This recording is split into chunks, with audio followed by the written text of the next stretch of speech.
Hello students, welcome our channel the learning lab, जहां हम आपके लिए लेकर आए हैं इंडियन ज्योग्राफी का टॉपिक वाइज रिवीजन। आज का टॉपिक है जनजाति। जनजाति से संबंधित सभी इम्पोर्टेंट और प्रीवियस परीक्षाओं में पूछे गए सभी क्वेश्चनों को इस वीडियो में सम्मिलित किया गया है। यह सीरीज आपकी आने वाले एग्जाम जैसे UP PCS pre 2025, UP PCS RORO, NTPC, railway, other one day exams के लिए हेल्पफुल होगी। अगर आप चैनल पर नए हैं तो चैनल को सब्सक्राइब तथा बेल आइकन को प्रेस कर लीजिए, जिससे कि आने वाले वीडियो का नोटिफिकेशन आपको प्राप्त हो सके। चलिए देखते हैं आज का अपना पहला क्वेश्चन। 2011 की जनगणना के अनुसार भारत में कुल जनसंख्या का प्रतिशत जनजातियां पाई जाती हैं। 9.1%, 8.5%, 8.6% या 7%। क्वेश्चन को ध्यान से समझिए। जनगणना कौन सी है? आपकी 2011 की है। उसके अनुसार पूछ रहा है कि भारत की कुल जनसंख्या का कितने प्रतिशत आपकी जनजातियां निवास करती हैं भारत में। तो ऑप्शन नंबर आपका 3 सही आंसर होगा। 8.6% आपकी जनजातियां निवास करती हैं किसमें? भारत देश में 2011 की जनगणना के अनुसार। अगर आपसे पूछा जाता है कि किस राज्य में सबसे अधिक जनजातियां पाई जाती हैं, तो वो है आपका एमपी। ऑप्शन नंबर 3 सही आंसर होगा यहाँ पे 8.6%। भारत में जनजातियों को निर्धारित करने का आधार है सांस्कृतिक विशेषीकरण और विभिन्न आवास, भाषा और बोली, सामाजिक रीति रिवाज और भिन्नताएं, आर्थिक स्तर। तो क्वेश्चन यहाँ पर समझो क्या कह रहा है कि अगर किसी समुदाय को मुझे जनजाति आपका डिसाइड करना है या निर्धारित करना है, तो उसके पैमाने क्या होंगे। तो ऑप्शन नंबर आपका सही आंसर होगा। किसी भी समुदाय को आपको जनजाति निर्धारित करने के लिए सांस्कृतिक विशेषीकरण और विभिन्न आवास, उसके 2 पैरामीटर होते हैं। इस प्रकार ऑप्शन नंबर आपका 1 सही आंसर होगा। भारतीय संविधान के किस अनुच्छेद में अनुसूचित जनजाति को परिभाषित किया गया है? अनुच्छेद 376, अनुच्छेद 344, अनुच्छेद 365 या उपरोक्त में से कोई नहीं। तो यहाँ पर कह रहा है कि अनुसूचित जनजाति को आपको परिभाषित किया गया है आपके भारतीय संविधान के अंतर्गत। तो यहाँ पर ऑप्शन नंबर 4 सही आंसर होगा। जनजाति शब्द को किसी भी आर्टिकल के अंतर्गत परिभाषित नहीं किया गया। जनगणना 2011 के अनुसार किस प्रदेश में सर्वाधिक जनजाति संख्या पाई जाती है? मध्य प्रदेश, महाराष्ट्र, उड़ीसा या छत्तीसगढ़। तो आपकी 2011 की जनगणना के अनुसार पूछ रहा है कि कौन से प्रदेश में सबसे ज़्यादा जनजाति पाई जाती है। तो ऑप्शन नंबर आपका 1 सही आंसर होगा, मध्य प्रदेश में। जबकि 2011 की जनगणना से टोटल जनसंख्या का कितने प्रतिशत पाई जाती हैं? तो टोटल जनसंख्या का 8.6% जनजाति पाई जाती हैं, लेकिन सबसे अधिक कहाँ पर पाई जाएंगी? मध्य प्रदेश में। 2011 की जनगणना के अनुसार भारत की सबसे बड़ा जनजातीय समूह कौन सा है? भील, गोंड, थारू या भोटिया। तो आपकी 2011 की जनगणना के अनुसार सबसे बड़ा जनजातीय समूह कौन सा है, ये आपसे पूछा गया है। तो ऑप्शन नंबर आपका 1 सही आंसर होगा, वो है आपका भील। भील जनजाति कहाँ कहाँ पाई जाती है? तो ये आपके एमपी में, गुजरात में, राजस्थान में और प्लस आपकी पाई जाती है महाराष्ट्र में। इन 4 राज्यों में सबसे अधिक पाई जाती है आपकी भील जनजाति, और भारत की सबसे बड़ी जनजाति यानी समुदाय है आपका भील। ऑप्शन नंबर आपका 1 सही आंसर होगा। भारत की निम्नलिखित में से कौन सी जनजाति प्रोटो ऑस्ट्रेलॉइड प्रजाति से संबंधित है? थारू, संताल, भोटिया या लेप्चा। तो यहाँ पे ध्यान से समझो, वह जनजाति जो प्रोटो ऑस्ट्रेलॉइड जनजाति से प्रजाति से बिलोंग करती है वो कौन सी है? तो ऑप्शन नंबर आपका 2 सही आंसर होगा, वो है आपकी संथाल। संथाल कहाँ पे निवास करती है आधुनिक समय में? तो ये आपके झारखंड वाले एरिया में निवास करती है। ऑप्शन नंबर सही आंसर होगा आपका 2। भारत में जो एकमात्र मानव कपि है कहाँ पाया जाता है? हनुमान मंदिर, बंथर लॉरेस, श्वेतो गिब्बन या पूंछी मकाक। सॉरी, यहाँ पे ध्यान से समझो। एकमात्र मानव कपि है वो कौन है, उसका क्या नाम है, ये क्वेश्चन में आपसे कहा गया है। तो ऑप्शन नंबर आपका क्या सही हो जाएगा? श्वेतम्बो गिब्बन। एक गिब्बन एकमात्र ऐसा कपि है जो मानव के आकार का है, जो भारत में पाया जाता है। कहाँ पाया जाता है? तो ये आपका पूर्वोत्तर भारत में असम में मैक्सिमम पाया जाता है। ऑप्शन नंबर 3 सही आंसर होगा। निम्नलिखित में से किस राज्य में जनजातीय समुदाय की पहचान नहीं की गई है? महाराष्ट्र, छत्तीसगढ़, हरियाणा या कर्नाटक? यहाँ पर ध्यान से समझो, वह पूछ रहा है कि ऐसा कौन सा राज्य है जहाँ पर जनजातीय समुदाय कोई भी नहीं है, वहाँ पे पहचान नहीं की गई है। तो ऑप्शन नंबर आपका 3 सही आंसर होगा हरियाणा। हरियाणा की आपकी जो राजधानी है वो क्या है? तो वो है आपकी चंडीगढ़। ऑप्शन नंबर सही आंसर होगा आपका 3। निम्नलिखित में से कौन सम्मिलित नहीं है? एक तरफ आपकी जनजाति दे रखी है, दूसरी तरफ आपके राज्य दे रखे हैं। थारू उत्तराखंड, भोटिया उत्तर प्रदेश, जारवा बिहार, कोलिया राजस्थान। तो यहाँ आपसे पूछा गया है कि कौन सी आपकी इसमें सम्मिलित है। तो ऑप्शन नंबर आपका 2 सही होगा। आपका थारू उत्तराखंड में स्थित है। ऑप्शन नंबर सही आंसर है 2, क्योंकि आपकी जारवा बिहार में ना होकर ये कहाँ पे पाई जाती है? अंडमान एंड निकोबार द्वीप आइलैंड में। कोल आपकी राजस्थान में होके आपकी एमपी में पाई जाती है, जबकि भोटिया उत्तर प्रदेश में ना स्थित होकर ये उत्तराखंड में पाई जाती है। तो इस प्रकार ऑप्शन नंबर आपका कौन सम्मिलित है? थारू जनजाति आपकी पाई जाती है उत्तराखंड में। कौन सी जनजाति दिवाली को शोक का त्योहार मनाती है? खासी, मुंडा, भूल या फिर थारू? तो यहाँ पे ध्यान से समझिए, ऐसी जनजाति जो दिवाली को शोक के रूप में मनाती है, दुख का कारण मानती है, तो वो है आपकी थारू जनजाति। ऑप्शन नंबर आपका 4 सही आंसर होगा। ये थारू जनजाति कहाँ पे निवास करती है? तो मान के चलिए ये आपका नेपाल है, नेपाल का बॉर्डर है। और यहाँ पर क्या है? ये यूपी का बॉर्डर है। यहाँ पर आपका मान के चलिए ये यूके है। तो ये जो तराई वाला एरिया होता है, यहाँ पर आपकी थारू जनजाति पाई जाती है। तो इस प्रकार थारू जनजाति आपके दिवाली को किसके फॉर्म में मनाती है? शोक या दुख के कारण मानती है। ऑप्शन नंबर 4 सही आंसर होगा। भारत के किन राज्यों में थारू जनजाति निवास करती है? बिहार, मध्य प्रदेश, झारखंड, मध्य प्रदेश, उत्तराखंड, उत्तर प्रदेश, छत्तीसगढ़ या हिमाचल? तो यहाँ पे किन राज्यों में आपकी थारू जनजाति निवास कर रही है प्रेजेंट समय में? तो ऑप्शन नंबर आपका 3 सही आंसर होगा, उत्तराखंड और उत्तर प्रदेश में। उत्तर प्रदेश में आपकी सबसे जो जनजाति पाई जाती है यूपी में, तो वो है नंबर 1 पर आपकी गोंड है। दूसरे नंबर पर आपकी जो आपकी थारू जनजाति है उसका नंबर आता है जनसंख्या में। तो इस प्रकार ऑप्शन नंबर आपका सही आंसर होगा 3, उत्तराखंड और उत्तर प्रदेश में निवास करती है आपकी थारू जनजाति। कौन सी जनजाति धौलाधर श्रेणियों में पाई जाती है? अबोर, गद्दी, लेपचा या फिर थारू? तो ध्यान से समझिए, ऐसी जनजाति जो धौलाधर श्रेणियों में पाई जाती है वो कौन सी है? तो वो आपकी गद्दी जनजाति है। ऑप्शन नंबर सही आंसर होगा आपका 2। आपके किस राज्य में पाई जाती है? तो ये पाई जाती है आपके हिमाचल प्रदेश में। संताल जनजाति निवास करती है मध्य भारत, दक्षिण भारत, पश्चिमी भारत या पूर्वी भारत? यहाँ पर क्वेश्चन ध्यान से समझो। यहाँ कह रहा है कि संताल जनजाति कहाँ निवास करती है? तो ये निवास करती है आपके मध्य भारत में। ऑप्शन नंबर आपका 1 सही आंसर होगा। संतानों में विवाह का सबसे सामान्य रूप कौन सा है? इतूत, सांगा, निर्वलोक या बुपला? यहाँ पे ध्यान से समझिए, यहाँ पर क्या है आपका संथालो दिया गया है। क्या है? जो संथाल आपकी जनजाति है उसमें विवाह का सबसे सामान्य रूप कौन सा है, ये आपसे क्वेश्चन में पूछा गया है। तो ऑप्शन नंबर आपका 4 सही आंसर होगा। बुपला एक सामान्य रूप है किसका? शादी का। तो ऑप्शन नंबर किसका है ये और किस जनजाति का है? तो ये संताल जनजाति का है।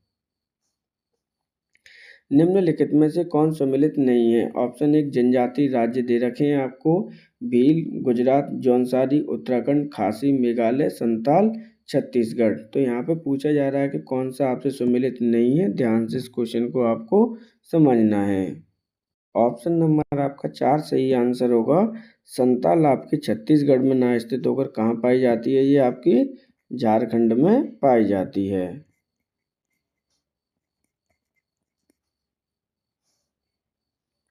ऋतु प्रवास कौन सी जनजाति करती है? जौनसार, बुक्सा, थारू या भोटिया? तो यहाँ पे ध्यान से समझिए, यहाँ कह रहा है कि आपका ऋतु प्रवास कौन सी जनजाति करती है। मतलब क्या होता है? तो मतलब है यहाँ पे कि सर्दियों में और गर्मियों में अपना जो निवास स्थान होता है उसे क्या कर देती है? वो चेंज कर देती है। सर्दियों में तो आपकी ये घाटियों में आकर निवास करते हैं, जबकि आपकी जब गर्मी होती है तो ये ऊपर पहाड़ियों पे चले जाते हैं। तो इस प्रकार ये क्या करते हैं, ऋतु प्रवास करते हैं। कौन सी जनजाति है जो आपका ऋतु प्रवास करती है? आपके क्वेश्चन कई बार ये पूछा गया है आपसे। ऑप्शन नंबर आपका 4 सही आंसर होगा, वो है आपकी भूटिया जनजाति। भूटिया जनजाति कहाँ पे निवास करती है? तो ये करती है आपके सिक्किम में। इस प्रकार ऑप्शन नंबर सही आंसर होगा 4। बोडो जनजाति कहाँ निवास करती है? गारो पहाड़ियाँ, संताल परगना, अमेजन प्रदेश या मध्य प्रदेश। यहाँ क्वेश्चन पूछा गया है कि बोडो जनजाति कहाँ निवास करती है आपकी, तो ऑप्शन नंबर सही आंसर होगा 1, ये गारो पहाड़ियों में निवास करती है। गारो पहाड़ियाँ कहाँ पर हैं? तो ये आपके पूर्वोत्तर भारत का एक राज्य है जिसे अपन क्या कहते हैं, मेघालय में निवास करती हैं। गारो जनजाति कहाँ निवास करती है? असम, मणिपुर, मिजोरम या मेघालय। तो क्वेश्चन को ध्यान से समझो, यहाँ पे गारो जनजाति के बारे में पूछ रहा है। ऑप्शन नंबर सही आंसर होगा मेघालय। मेघालय में आपकी 3 जनजातियाँ निवास करती हैं जो काफ़ी कई बार क्वेश्चन आपसे पूछे जाते हैं। कौन कौन सी हैं वो ध्यान से समझ लो। गारो जनजाति, खासी जनजाति और दूसरी आपकी जयंतियाँ, जो आपकी क्या है, जयंतियाँ जनजाति। ये 3 जनजाति हैं तो यहाँ पर निवास करती हैं। कहाँ पर? ये मेघालय में। इन्हीं जयंतियों के नाम पर, या फिर मैं कहूँ कि जनजातियों के नाम पर, यहाँ पर पहाड़ियों के नाम भी फेमस हैं। तो ऑप्शन नंबर आपका 4 सही आंसर होगा। निम्नलिखित जनजातियों में से कौन सी केरल में पाई जाती है? चेचू, डफला, डापर या लेपचा। क्वेश्चन आपसे पूछा जा रहा है कि कौन सी जनजाति आपके केरल में निवास करती है, तो ऑप्शन नंबर कौन सा सही होगा यहाँ पर? तो 1 नंबर आपका सही आंसर होगा। चेंचू जनजाति आपके केरल में पाई जाती है। चेंचू जनजाति आपकी आंध्र प्रदेश और केरल दोनों ही राज्यों में आपकी पाई जाती है। यहाँ पर आपकी लेप्चा जनजाति है, वो कहाँ पाई जाती है, कई बार क्वेश्चन में पूछा गया है। तो ये सिक्किम राज्य में पाई जाती है।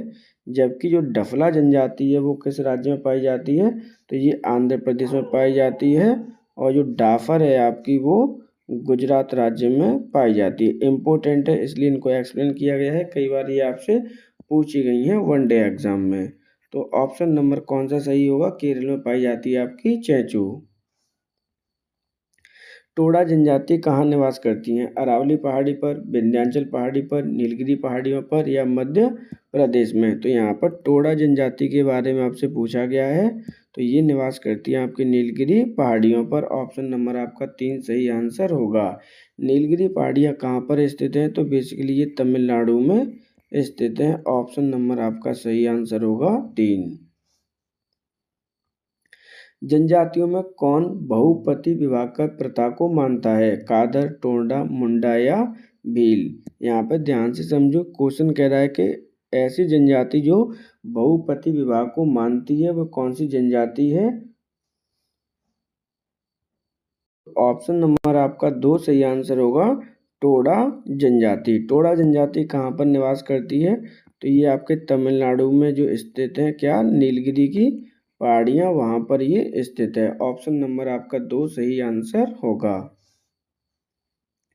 सरहुल त्योहार कौन सी जनजाति मनाती है? उराव, कमार, गोंडिया, बेगा। तो ध्यान से समझो, सरहुल त्योहार सेलिब्रेट किया जाता है किस जनजाति के द्वारा? ऑप्शन नंबर आपका 1 सही आंसर होगा। उराव जनजाति के द्वारा इसको सेलिब्रेट किया जाता है। इम्पोर्टेंट क्वेश्चन है, कई बार ये पूछा गया है, किस स्टेट में पाया जाता है?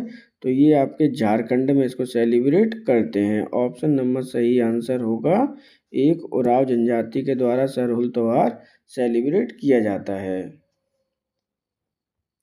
धुमकरिया किस जनजाति की सामाजिक संस्था है? उराव, हो, गोंडिया, कोल। यहाँ पे ध्यान से समझो, धुमकरिया जनजाति की सामाजिक संस्था है, किसकी है? तो ऑप्शन नंबर आपका 2 सही आंसर होगा, ये आपकी हो जनजाति की है। माफ़ करिए, ये आपकी ओराव जनजाति की है। ऑप्शन नंबर आपका 1 सही आंसर होगा। ये कहाँ पर आपकी बसती हैं, यानी कहाँ पर रहती हैं ओराव जनजाति? तो ये आपके झारखंड और छत्तीसगढ़ का जो एरिया है वहाँ पर सबसे ज़्यादा पाई जाती हैं। तो इस प्रकार ऑप्शन नंबर सही आंसर होगा आपका 1 छत्तीसगढ़। कौन इनमें से सम्मिलित नहीं है, पूछा गया है आपसे। भोटिया उत्तर प्रदेश, खासी मेघालय, संताल झारखंड, टोडा केरला। तो यहाँ पर कौन इनमें से सम्मिलित नहीं है ये आपसे पूछा गया है। तो ऑप्शन नंबर आपका 4 सही आंसर होगा। टोडा जनजाति आपकी केरल में निवास करके कहाँ निवास करती है? आपकी तमिलनाडु में निवास करती है। तमिलनाडु में भी एक स्पेसिफिक जगह है जिन्हें हम नीलगिरी की पहाड़ियाँ कहते हैं, वहाँ पर ये सबसे ज़्यादा क्या करती है? निवास करती है। ऑप्शन नंबर 4 सही आंसर होगा। निम्नलिखित में से कौन सा सम्मिलित नहीं है? एक तरफ आपको त्योहार दे रखे हैं, दूसरी तरफ उनकी राज्य दे रखे हैं। उनमें से पूछा गया कि कौन सा आपका सम्मिलित नहीं है? बिहू असम, ओणम आंध्र प्रदेश, पोंगल तमिलनाडु, बैसाखी पंजाब। तो यहाँ पर देखिए ध्यान से, जनजातियों के द्वारा डिफरेंट डिफरेंट त्यौहार मनाए जाते हैं, जिनमें ऑप्शन नंबर आपका 3 सॉरी ये आप चेंज कर लेना, ये ऑप्शन जो 2 है वो 1 मान के चलना। तो ऑप्शन नंबर 2 सही आंसर होगा, ओणम आंध्र प्रदेश। क्योंकि ये आंध्र प्रदेश में ना स्थित होकर कहाँ पर सेलिब्रेट किया जाता है? तो ये केरला में सेलिब्रेट किया जाता है। ऑप्शन नंबर आपका 2 सही आंसर होगा। निम्नलिखित में से कौन सा सम्मिलित है? राज्य दे रखे हैं और आपको एक तरफ मुख्य भाषा दे रखी है। पूछा गया है कि कौन सी इनमें से सम्मिलित है? तो आपकी गोवा, कोंकणी, मेघालय, खासी, नागालैंड, अंगामी, सिक्किम, तिब्बती। तो यहाँ पर ऑप्शन नंबर आपका सही आंसर होगा 4, क्योंकि आपका सिक्किम में आपकी तिब्बती भाषा नहीं बोली जाती है। भील जनजाति कहाँ पाई जाती है? असम, झारखंड, पश्चिम बंगाल या महाराष्ट्र। क्वेश्चन को ध्यान से समझना। भील जनजाति के बारे में आपसे पूछा जा रहा है कहाँ पर पाई जाती है? तो ऑप्शन नंबर 4 सही आंसर होगा, ये महाराष्ट्र में पाई जाती है। भारत में सबसे बड़ी जो लार्जेस्ट समुदाय है जनजातियों का, वो क्या है आपकी? सबसे लार्जेस्ट क्वांटिटी, यानी मैं कहूँ जनसंख्या में, तो वो भील जनजाति की ही संख्या है ऑप्शन में। कहाँ पर सबसे ज़्यादा पाई जाती है? तो एमपी में सबसे ज़्यादा पाई जाती है। ऑप्शन नंबर 4 सही आंसर होगा। महाराष्ट्र में भी थोड़े बहुत इसकी जनसंख्या पाई जाती है। कौन सी इनमें से सम्मिलित नहीं है? भील, राजस्थान, संताल, झारखंड, राजी, उत्तराखंड, लेप्चा, सिक्किम। क्वेश्चन को ध्यान से समझना है। यहाँ पे पूछा गया कि कौन सी इनमें से सम्मिलित नहीं है? तो ऑप्शन नंबर आपका 3 सही आंसर होगा। राजी आपके उत्तराखंड में स्थित नहीं है, जबकि भील राजस्थान में पाई जाती है, संताल झारखंड में और लेप्चा आपके सिक्किम में पाई जाती है। राजी आपकी उत्तराखंड में नहीं पाई जाती। ऑप्शन नंबर आपका 3 सही आंसर होगा। सेंट्रलीज जनजाति कहाँ निवास करती है? तमिलनाडु, सिक्किम, झारखंड या अंडमान और निकोबार द्वीप समूह। इम्पोर्टेंट क्वेश्चन है, कई बार आपका रिपीट हुआ है रेलवे में, एनटीपीसी में, वनडे एग्जाम में ये क्वेश्चन कई बार रिपीट हुआ है। तो सेंट्रलीज जनजाति कहाँ निवास करती है? तो ऑप्शन नंबर आपका 4 सही आंसर होगा। अंडमान एवं निकोबार द्वीप में आपकी ये निवास करती है। गद्दी जनजाति किस राज्य में स्थित है? हिमाचल प्रदेश, उत्तर प्रदेश, राजस्थान या फिर झारखंड। तो ये गद्दी जनजाति है, कहाँ निवास करती है, किस राज्य में निवास करती है? तो ऑप्शन नंबर आपका 1 सही आंसर होगा, ये हिमाचल प्रदेश में निवास करती है। सहरिया किस राज्य में निवास करती है? आंध्र प्रदेश, असम, राजस्थान या उड़ीसा। सहरिया आपकी जनजाति है, किस राज्य में निवास करती है ये आपसे पूछा गया है। तो ऑप्शन नंबर आपका 3 सही आंसर होगा। सहरिया जनजाति सबसे प्रमुख रूप से कहाँ पाई जाती है? राजस्थान में पाई जाती है। राजस्थान में एक जिले का नाम है जिसका क्या है? बारां जिला। सबसे ज़्यादा इसी जिले में ये पाई जाती है। ऑप्शन नंबर सही आंसर होगा 3 राजस्थान। मोपला जनजाति किस राज्य में निवास करती है? केरल, छत्तीसगढ़, तमिलनाडु या उड़ीसा। तो मोपला जनजाति किस राज्य में निवास करती है ये क्वेश्चन पूछा गया है। तो आंसर सही आंसर होगा आपका 1, ये केरल राज्य में सबसे ज़्यादा निवास करती है। निम्नलिखित में से कौन एक सम्मिलित नहीं है? शेरपा, नेपाल, थारू, उत्तराखंड, टोडा, दक्षिणी भारत, जुलू, उड़ीसा। तो यहाँ पर क्वेश्चन पूछा गया है कि इनमें से कौन सा सम्मिलित नहीं है, तो ऑप्शन 4 सही आंसर होगा। जूला जनजाति, आपकी जुलू जनजाति उड़ीसा में नापाकर कहाँ पाई जाती है? ये आपकी साउथ अफ्रीका की एक जनजाति है। तो इस प्रकार ऑप्शन नंबर सही आंसर होगा आपका 4, जुलू जनजाति उड़ीसा। निम्नलिखित स्थानों में से कहाँ सैम्पन जनजाति पाई जाती है? नीलगिरी की पहाड़ियाँ, निकोबार द्वीप समूह, स्पीति घाटी या लक्षद्वीप। तो यहाँ पर सैम्पन जनजाति के बारे में पूछा गया है, कई बार ये क्वेश्चन रिपीट हुआ है। तो ये कहाँ पाई जाती है आपकी? तो निकोबार द्वीप में पाई जाती है। ऑप्शन नंबर आपका 2 सही आंसर होगा। जारवा जनजाति कहाँ पाई जाती है? अरुणाचल प्रदेश, मेघालय, सिक्किम या निकोबार द्वीप। तो जो जारवा जनजाति है आपकी कहाँ पाई जाएगी? तो ऑप्शन नंबर आपका 4 सही आंसर होगा। ये निकोबार द्वीप समूह में पाई जाती है। ये जनजातियों से इम्पोर्टेंट 35 क्वेश्चन है तो ये हमने इस वीडियो में कवर किए हैं। अगर आप चैनल पर नए हैं तो चैनल को सब्सक्राइब कर बेल आइकन को प्रेस कर लीजिए, जिससे कि आने वाले टॉपिक्स का वीडियो का नोटिफिकेशन आपको प्राप्त हो सके। Thank you for today.